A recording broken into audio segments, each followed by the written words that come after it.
이 아합에게 하나님이 기회를 참 많이 주세요. 여러분, 아합이 내일까지 묵상되는데 무려 15일 동안을 묵상하게 됐어요. 그러니까 여러분, 이만한 말씀 뭐냐 하면 그동안 아합을 통해서 계속 하나님이 아합에게 기회를 주신 거예요. 이제는 아합이 안 움직이니까 사돈이 있는데 유대 땅에 남유대의 여호사밧이라고 하는 왕입니다. 이 아합의 딸하고요, 정략적으로 여호사밧의 아들하고 결혼한 거예요. 근데 여호사밧은 선왕 중에 한 명입니다. 그러니까 여호사밧은 하나님을 아는 사람이에요. 그러니까 그가 뭐라 그러죠? 길랄 라못이라고 하는 것을 라합은 쳐들어가고 싶은 거예요. 저거 저 땅 갖고 싶은 거예요. 근데 여호사밧이 뭐라고 하냐면 전쟁 나가기 전에 하나님께 물어봤냐 라고 말해요. 자, 그 말씀이 오늘 5절 말씀이에요. 여호사밧이 또 이스라엘 왕에게 이르되 청하건대 다 같이요, 먼저 여호와의 말씀이 물어보소서. 먼저 할 게 뭐냔 말이에요. 먼저 할 게 있다는 거예요. 기도했냔 말이에요. 쉽게 말하면 기도했냔 말이에요. 마음에 움직이는 대로 가는 인생이 아니라 이 문제를 두고 진지하게 기도했만. 이게 아합에게는 없었어요.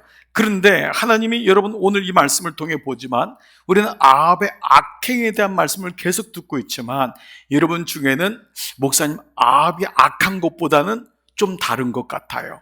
여러분 제대로 묵상한 사람입니다.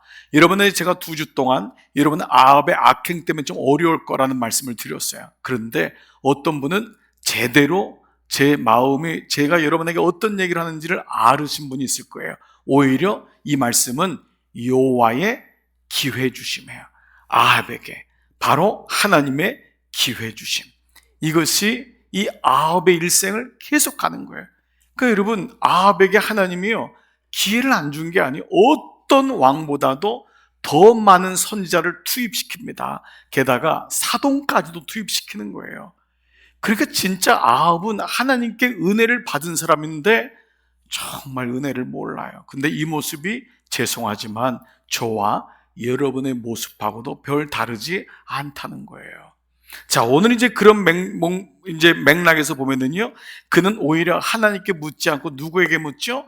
거짓 선지자 400명에게 물어요. 그러면서 여호사밧이 다른 신이 없냐, 다른 선지자가 없냐라고 했을 때 여호와 같은 이가 어디 있겠느냐라고 하는 미가야라고 하는 선지자가 등장하죠. 400명에게 물으니까 여호사밧이 보니까 기가 막힌 거예요. 다 거짓말하는 사람인데, 악첨하는 사람이니까 다른 사람 없냐 그랬더니 미가야가 있는데 그는 뭐라 그러죠? 나에게 좋은 일, 흉한 이 길한 일은 예언하지 않고 어떤 일이요? 흉한 일만. 이 흉하다고 하는 라아라고 하는 단어는요, 애통이라는 단어예요. 애통하는 자 그 뜻이에요. 지금 뭐냐 하면 나에게 애통하는 마음, 회개하라고 하는 말만 준다는 거예요. 그러니까 이 사람이 진짜잖아요. 예, 아합이 돌아오라고 하는 말을 하는 거예요. 자기가 원하는 건 뭐예요? 잘 될 거다, 잘 먹을 거다, 네 자식 잘 될 거다, 건강할 거다, 그 말이 아니라 끝까지 하나님 붙들어야 된다. 이게 미가야가 흉한 일. 그런데 이것이 아합에게는 흉한 일로 보이는 거예요. 애통하라고 하는 말을.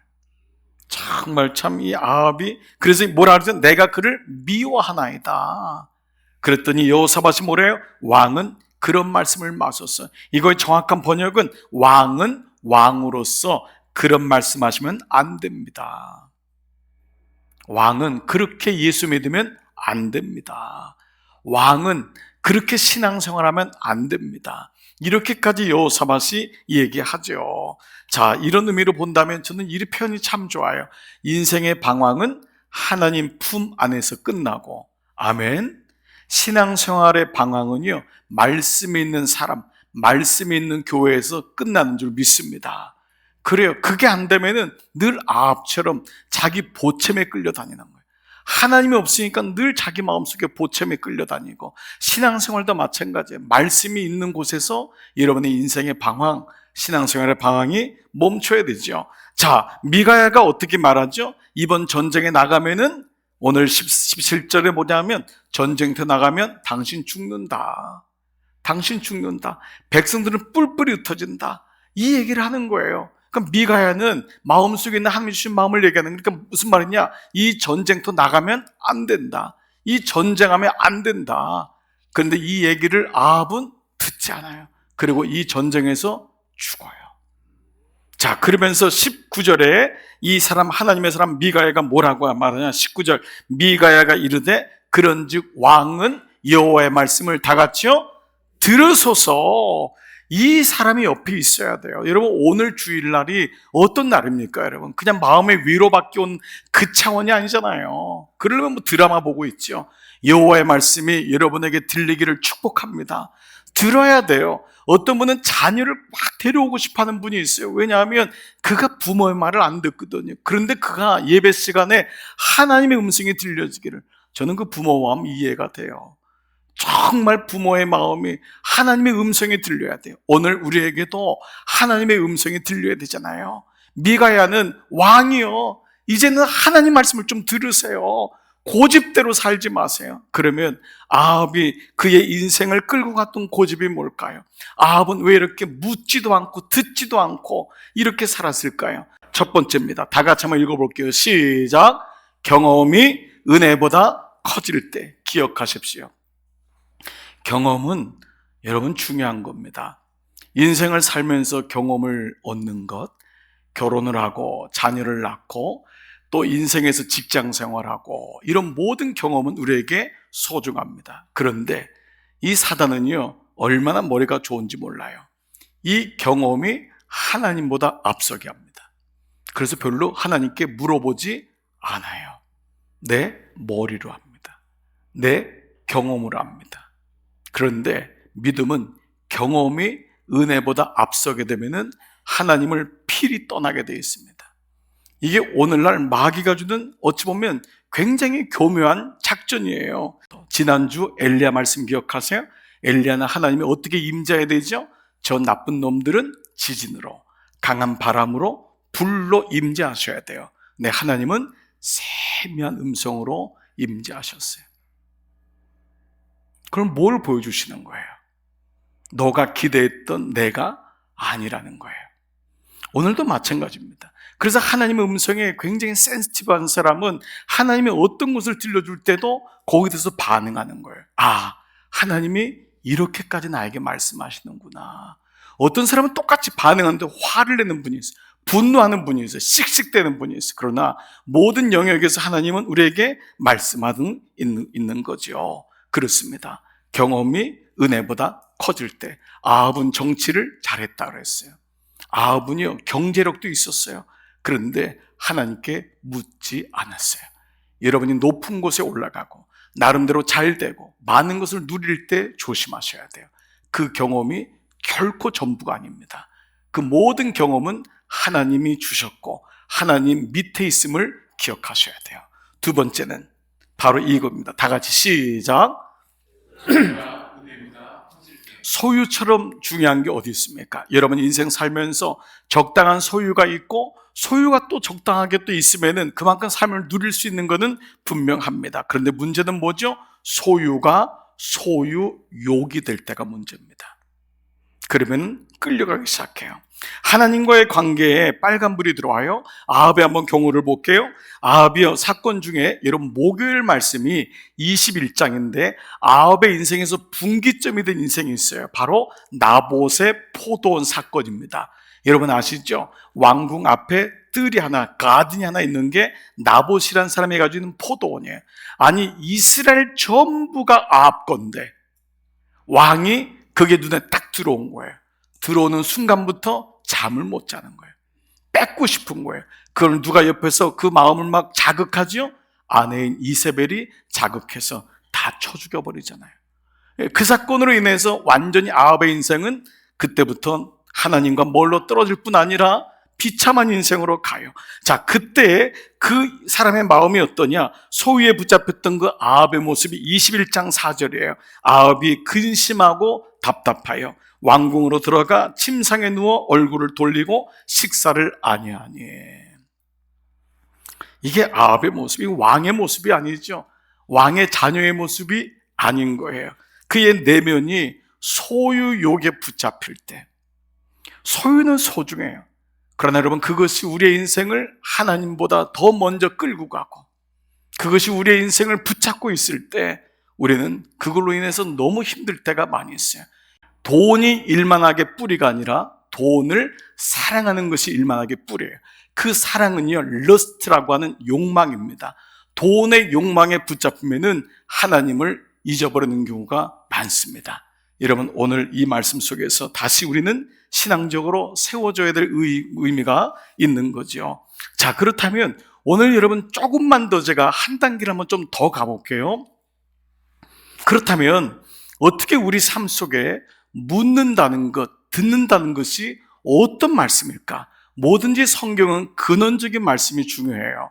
그러면 하나님이 묻는 것에 대해서 어떠한 말씀을 주셨길래 이 묻지 않아서 멸망하고 묻지 않아서 죽을까? 이것은 우리가 출애굽했을 때 하나님이 성막, 오늘날의 성전을 만드시고 상징적으로 보여준 모든 말씀 가운데 그 원리가 있어요. 예를 들면은 출애굽의 원리가 바로 여러분 문설주에다가 예수의 피, 어린 양의 피를 바른 것이 구원의 상징이 되는 것처럼 출애굽기에 나온 말씀 가운데 이 묻는 말씀에 대한 아주 중요한 답이 있습니다. 그것이 바로 출애굽기 28장 30절에 나오는 우림과 둠밈이라고 하는 단어예요.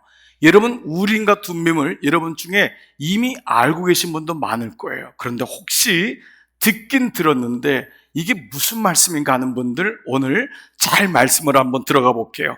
출애굽기 28장 30절, 너는 우림과 둠밈을 판결 흉패 안에 넣어 아론이 여호와 앞에, 즉 성막 앞에 들어갈 때에 그의 가슴에 붙이게 하라. 우림과 둠밈은 출애굽기에 등장하는 이 말씀인데, 성막 안에 들어갈 때 제사장, 우리 모두가 왕 같은 제사장이 이제는 되었잖아요.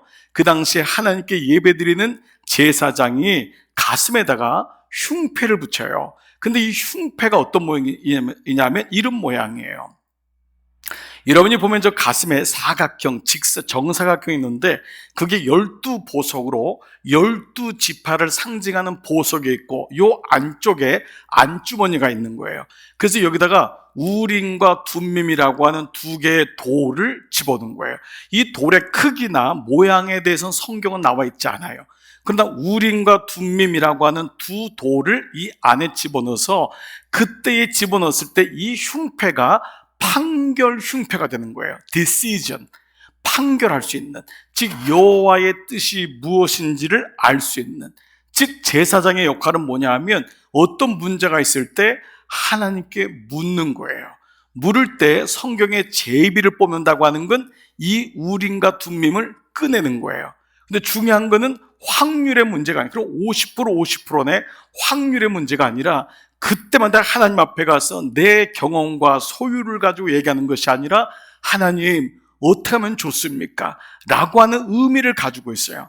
그때 그들은 우림과 둠밈을 통해서 하나님의 뜻에 전적으로 순종했던 거예요. 자, 그러면 이 우림과 둠밈은 어떤 뜻이냐면 우림은 빛이란 단어예요. 그리고 둠밈 발음하기가 어렵죠. 우림, 둠밈. 둠밈은 온전함, 완전함이에요. 근데 이 두 단어가 연결되어 있는 거예요. 완전한 빛, 완전한 빛, 이 단어가 우림과 둠밈의 뜻인 거예요. 자, 이 단어가요 대단히 구속사적이에요. 왜냐하면 이 하나님의 뜻을 묻는 우림과 둠밈이 출애굽기 처음 나오는 단어인데 이것이 항상 프린서플, 원리를 제공하고 모든 원리, 구약에 있는 말씀은 예수 그리스도를 지향하고 있단 말이에요. 자, 그러면 여러분들이 지금 보고 있는 열왕기서의 주제는 뭐냐 하면 우리는 왜 망하게 되었는가예요. 그래서 우리는 망한 다음에 포로 시대에 이걸 쓴 거란 말이에요. 우리 자손들에게 우리가 이래서 망했단다. 아버지, 할아버지가 이래서 망한 거예요. 그리고 두 번째 주제가 뭐냐면 누가 진짜 왕이냐. 아함, 네가 왕이 아니야. 아무리 경험이 많고 소유가 있어도 잠시 누리다가 없어지는 거란다. 그거를 계속 보여주는 거잖아요. 그거 누가 좋냐? 누가 진짜 왕이냐? 그런데 이런 이제 시대적인 이제 보면서 아합 이후에 왕들이 나오지만 북이스라엘과 남유다는 다 망합니다. 그래서 북이스라엘이 BC 722년에 망하고요, 남유다가 BC 586년에 다 망해요. 그래서 여러분이 586 요거는 조금 기억하면 좋아요. BC 586년에 다 망하면서 바벨론의 포로가 되는 거예요. 이제 우리는 이 말씀의 배경을 많이 묵상했기 때문에 어느 정도 맥락을 알잖아요. 포로로 갔다가 하나님의 언약대로 몇 년 만에 다시 자기 땅으로 오죠? 70년. 그렇습니다. 70년 만에 오는 거예요. 그러나 이스라엘 백성들은 70년 동안 정말 돌아갈 수 있을까? 그동안 70년 동안 하나님을 떠난 백성들이 너무 많았습니다. 자, 그런데 70년 만에 돌아왔는데 문제는 뭐냐 하면은 족보에 문제가 생긴 거예요. 정체성. 누가 진짜 이스라엘 사람이냐? 그리고 두 번째, 누가 거기서 믿음을 지켰느냐? 그래서 성전 안에 들어와야 되는데 막 떼거지로 들어오니까 이 사람이 이방신을 섬겼는지 우상을 섬겼는지 바벨론인지 알 수가 없는 거예요. 그래서 그때 바로 제사장들이 전통적으로 했던 게 뭐냐면 우림과 둠밈을 가지고 이 사람들을 구별해내는 일을 감당했던 거예요. 우리가 생각할 땐 과학적이지 않네요라고 하지만 이스라엘은 절대 하나님의 은혜 가운데 있었기 때문에 이 것들이 다 드러나게 된 거였어요. 자, 그 사건이 이제 에스라 2장 1절인데요. 제가 잠깐 그 구절 볼게요. 옛적에 바벨론 왕 느부갓네살에게 사로잡혀 바벨론으로 갔던 자들의 자손 중에서, 이해되시죠? 노임을 받고 예루살렘과 유다의 도로 돌아와 각각 자기 성읍으로 돌아간 자가 있는 거예요. 이름이 쭉 나와요. 함께 나온 이스라엘 명수가, 백성의 명수가 이러한데 멜델라와 델하르사 그룹과 아단의 인멜에서 올라온 자가 있으나 보세요. 다 같이요. 그들의 조상의 가문과 선조가 이스라엘에 속하였는지 밝힐 수 없었더라. 70년 동안 족보가 없어진 거예요. 이 사람이 진짜 예수 믿는 사람인지 하나님을 아는 사람인지 모르게 된 거예요. 그럴 때 우림과 둠밈을 가진 제사장이 있어야지만 이 사람들을 판결하는 거잖아요. 들어올 수 있다 없다가 판결되는데, 그런데 이 제사장마저도 나라가 타락하고 망하니까 없어진 거예요. 그게 바로 중간사잖아요. 제사장마저도 없어지는 그런 변질사를 겪게 된 거예요. 물론 중간사는 이제 말라기와 예수님 그 사이에 있는 거지만 그러한 암흑기가 70년 동안 이루어진 거예요. 그래서 에스라 2장 62절, 이 사람들은 계보 중에서 자기 이름을 찾아도 얻지 못하므로 그들을 부정하게 여겨 제사장의 직분을 행하지 못하게 함. 내가 제사장입니다 라고 했는데 알고 봤더니 이거 아닌 것 같은 거예요. 그래서 제사장직을 하지 못하게 한 거예요. 그랬을 때 2장 63절에 아주 중요한 메시지가 나와요. 방백이, 이건 누구냐 하면 왕이, 유대의 총독이 에스라가, 느헤미야가 그들에게 명령하여 우림과 둠밈을 가진 제사장이 일어나기 전에는 지성물을 먹지 말라, 지성물 못 먹는다 라고 하였던 거예요. 이 말씀이 느헤미야 때도 똑같은 시대잖아요. 느헤미야 7장 65절, 총독이 그들에게 명령하여 우림과 둠밈을 가진 제사장이 일어나기 전에는 지성물을 먹지 말라 하였느니라. 자, 제가 말씀을 한번 잘 마무리해 볼게요. 이 말씀은요, 먼저 제사장과 성전의 회복에 대한 메시지가 1차적으로 있어요. 빨리 성전을 회복해서 빨리 온전한 제사장을 세워서 그래서 그들을 구별하게 한다라고 하는 하나님의 메시지가 이 안에 있어요. 그러나 동시에 이 말은 우림과 둠밈을 가진 제사장이 일어나기 전에는 구속물, 이 지성물을 먹지 못한다. 하나님의 자녀가, 이 지성물은 뭐예요? 거기서 제사를 드린 것을 먹는 사람은 하나님의 백성만이 먹을 수 있잖아요. 즉 우림과 둠밈을 가진 완전한 제사장이 일어나기 전까지는 하나님의 자녀가 될 수 없다라고 하는 메시지와 일맥상통한 거예요. 자, 무슨 말이죠? 우리가 영적인 바벨론에 살면서 우리를 아시는 분이 누구냐면 영원한 온전한 완전한 빛을 가지고 계신 예수 그리스도, 제사장에 의해서만 모든 구원이 결정된다라는 거예요. 우리의 인생의 경험으로 구원받는 거 아니고 우리 인생의 소유로 구원받는 게 아니에요. 우린 다 경험이 있는 사람을 부러워하고 소유가 많은 사람을 부러워하지만 그 시간의 때에 차서 그들이 바벨론의 생활을 끝나고 예루살렘에 들어올 수 있는 사람은 우림과 둠밈을 가진 제사장에 의해서만이 가능할 수 있었어요. 그 제사장이 일어설 때 비로소 너희는 지성물, 그 떡과 그 모든 것, 바로 하나님의 은혜를 누리는 자녀가 될 수 있다라고 말씀해요. 지성물은 하나님께 드렸던 제물이었어요.